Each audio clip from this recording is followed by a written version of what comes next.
നമുക്കൊന്നൊരു കിടിലൻ table decor ഉണ്ടാക്കിയാലോ? ഒരു കാർഡ്ബോർഡ് എടുക്കുക, അതുപോലെ ഒന്ന് കട്ട് ചെയ്തെടുക്കുക.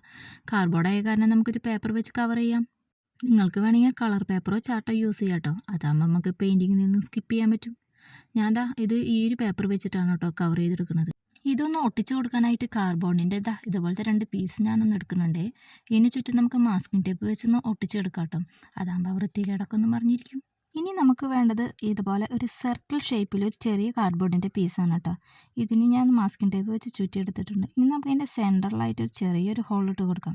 ഇനി നമുക്കിത് മൂന്നും കൂടെ ഒന്ന് ഗ്ലൂ ഗണ്ണ് വെച്ചിട്ട് അതുപോലെ ഒന്ന് സ്റ്റിക്ക് ചെയ്തെടുക്കാവേ. നമ്മളിവിടെ എടുത്തിരിക്കുന്നത് കാർഡ്ബോർഡിൻ്റെ ഷീറ്റ് കാരണം നമുക്ക് ബേസായിട്ട് വൈറ്റ് പെയിൻറ്റ് അടിച്ചു കൊടുക്കണം കേട്ടോ.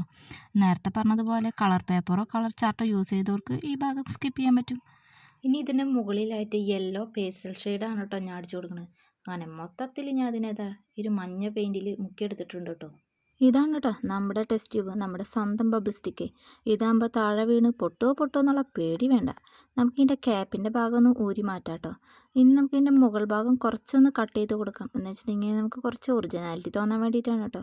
ഞാൻ ഇതുപോലെ ഒന്ന് കട്ട് ചെയ്തെടുത്തിട്ടുണ്ട്. ഇനി നമുക്ക് ഈ ഹോളിലൂടെ ഈ ടെസ്റ്റ് ട്യൂബ് നമ്മുടെ ബബിൾ സ്റ്റിക്കേ ഒന്ന് ഇറക്കി കൊടുക്കാം കേട്ടോ. അപ്പോൾ ടെസ്റ്റ് ട്യൂബ് കൊണ്ടുള്ള ഫ്ലവർ വേഴ്സ് ഇവിടെ റെഡി ആയിട്ടുണ്ട് കേട്ടോ. ഇനി എന്ത് വേണം? ഫ്ലവർ വേണം.